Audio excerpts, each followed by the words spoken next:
To begin my presentation this afternoon by talking about what I think is the most important issue in language education, the most important question, and that is, how do we acquire language?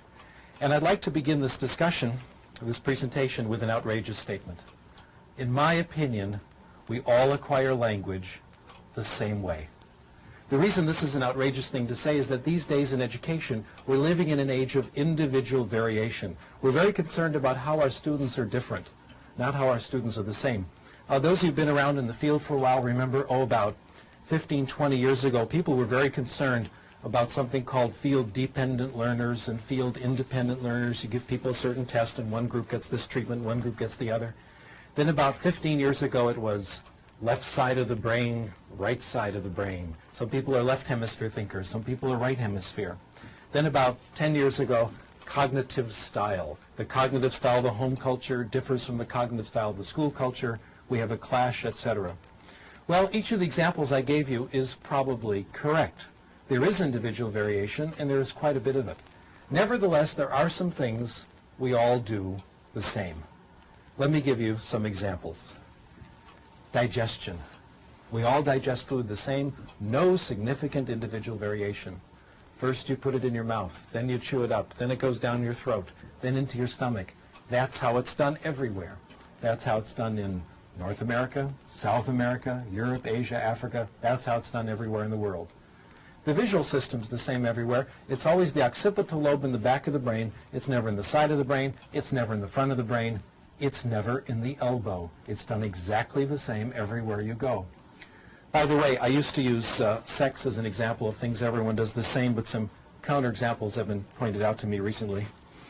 Actually, I saw this movie, if you really want to know the truth. Anyway, we all acquire language the same, and rather than just talk about it, I'd like to show you. I'd like to take just a couple of minutes and give you some sample language lessons. I'll use a language that I'm sure you've heard before, and maybe some of you speak, and you can tell me which of these two very brief lessons you like better. Here's lesson number 1. Wir werden jetzt anfangen, Deutsch zu lernen. Und ich möchte im Voraus sagen, dass nach meiner Meinung Deutsch ist eine sehr schöne Sprache. Und ich hoffe, dass Sie alle sehr viel Erfolg mit Deutsch haben werden. What do you think? Good lesson so far? Do you think if I kept talking to you like that, you'd pick up German? Not very likely. How about if I repeated it? Would that help? Probably not. How about if I said it louder? Would that help? Probably not. How about if I said it and you repeated it back? Again, I don't think that would help. How about if I wrote it out for you and you could see it on your television screen? That wouldn't help either. How about if I wrote it out for you and you copied it down? How about if I wrote it out for you and deleted every 5th word and you tried to guess what the word is? The truth is that none of these things help. None of these things mean anything, and I hope you can see that now. Here's lesson number 2. And for this, you have to watch me carefully. Das ist meine Hand. Verstehen Sie das? Hand? Everyone say, ja, I can hear you, even though it's a TV audience. Good. Kopf. Das ist mein Kopf. Verstehen Sie Kopf? Ja? Gut. Kopf. And here I'll draw a picture now. Kopf. Ist gut, ja? Schön. Kopf. Das ist Mr. Spock, ja? Mr. Spock hat 2 Ohren. Ohren. Verstehen Sie Ohren? Er hat 2 Ohren. Okay, Mr. Spock. Ja? Ach, nein. Entschuldigung. Okay. Augen. Verstehen Sie Augen? Augen. Wie viele Augen? 1, 2, 3 Augen. 3 Augen. Ist das richtig? 3 Augen? Nein. Wir haben nur 2 Augen. Mund. Verstehen Sie Mund? Und hier ist eine Zigarette, ja? Nein. Zigaretten sind nicht gut. If you understood lesson number 2, not every word, but more or less, I did everything necessary to teach you German.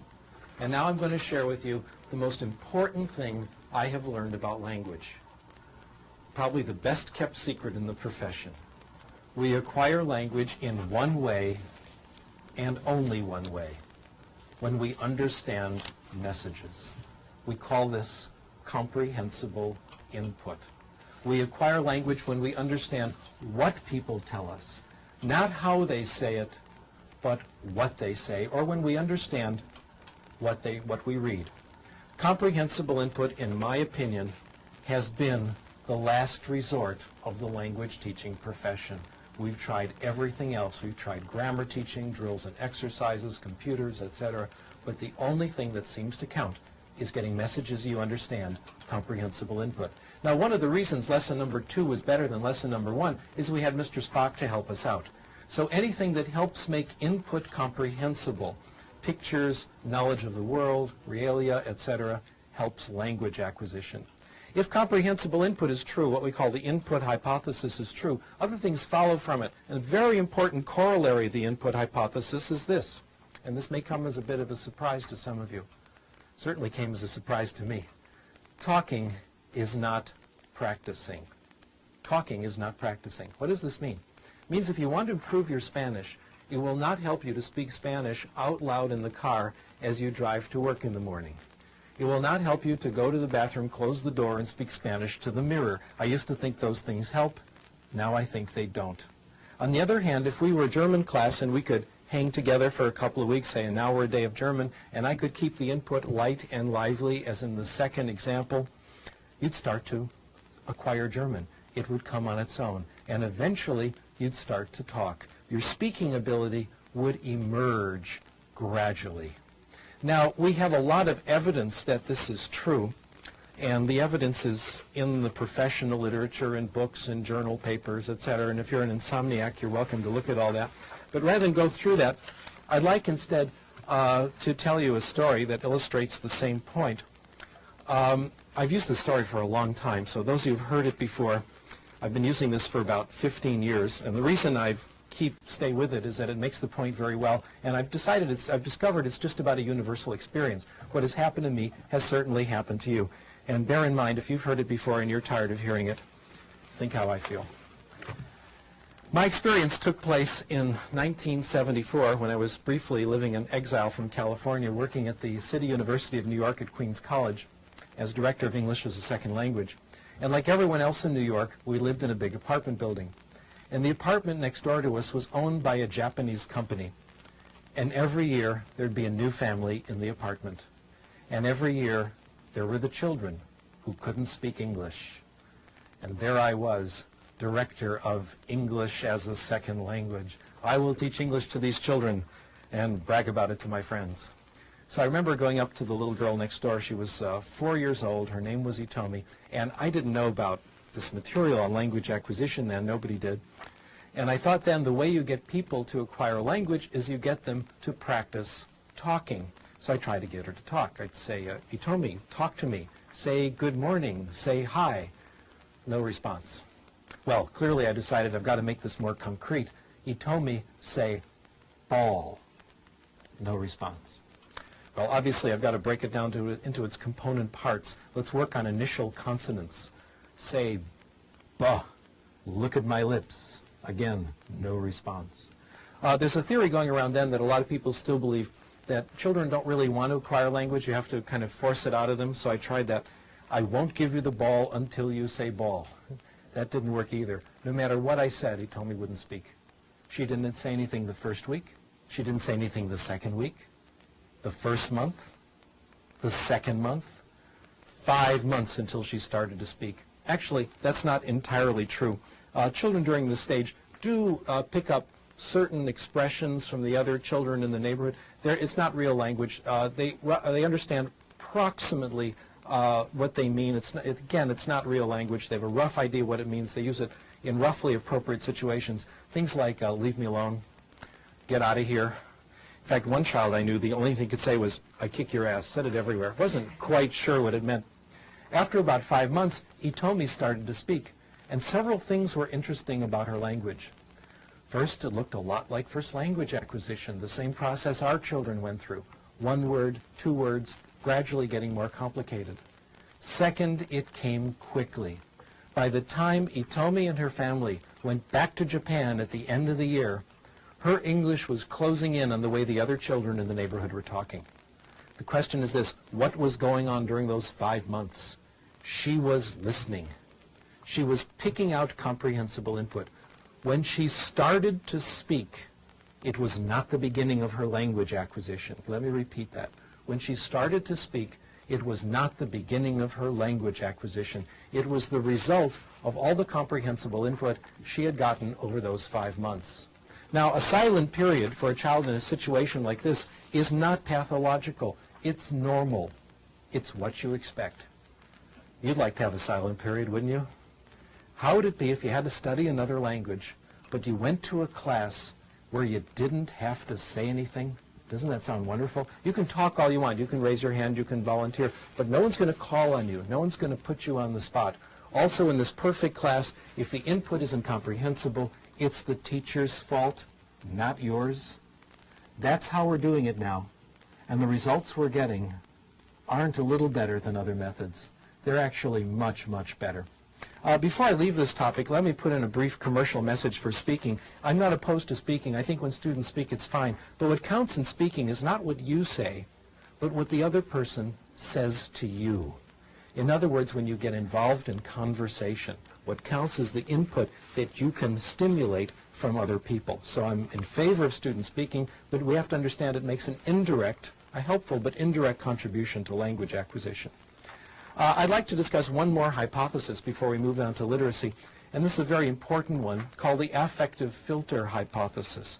Research in language acquisition has concluded that there are several factors that relate to success in language acquisition, and I'm going to list them here on your screen. One factor is motivation.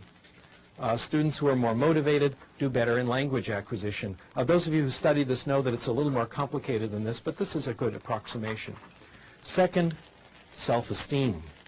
Probably the dominant concept today in popular psychology. Students with more self-esteem, more self-confidence do better in language acquisition. Third, anxiety.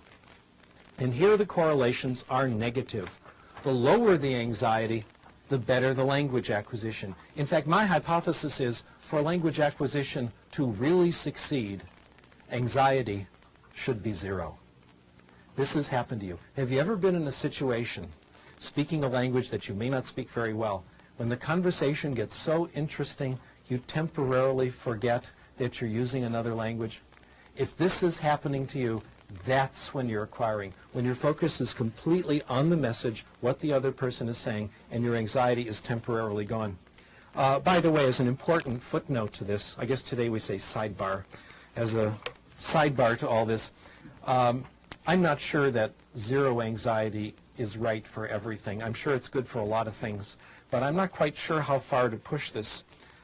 Speaking to you as a college teacher, speaking to you as a parent, I'm not all that free and easy. I think there are certain things in school children absolutely must learn. I think my students at the University of Southern California should suffer. We have hard classes, tough requirements. You don't do the work, you're out. I finally learned what they tried to teach us in educational psychology. The amount of drive or anxiety necessary to accomplish a task depends on the task. Sometimes we call facilitative anxiety is okay. I don't believe in torture, but sometimes a little anxiety is okay. Language acquisition, though, is different. For language acquisition to succeed, anxiety has to be directed somewhere else, not at the language. Frank Smith puts it this way: for the child to develop literacy, the child has to assume that she's going to be successful. The way we integrate this into the theory is like this. If the student isn't motivated, if self-esteem is low, if anxiety is high, if the student is on the defensive, if the student thinks the language class is a place where his weaknesses will be revealed, he may understand the input, but it won't penetrate. It won't reach those parts of the brain that do language acquisition. A block keeps it out. We call this block the affective filter. Here's how it works. Somewhere in the brain, Chomsky tells us, is a language acquisition device. Our job is to get input into the device. So that's input here. Low motivation, low self-esteem, high anxiety, the block goes up, the filter goes up, and the input cannot get in. This explains how it can be that we can have 2 children in the same class. both getting comprehensible input. One makes progress, the other doesn't. One is open to the input, the other's closed. Let me now try to summarize everything I've said in the last 10, 15 minutes or so, and I'll summarize it in one sentence, and we'll wonder why it took me that long. We acquire language in one way, and only one way, when we get comprehensible input in a low anxiety environment.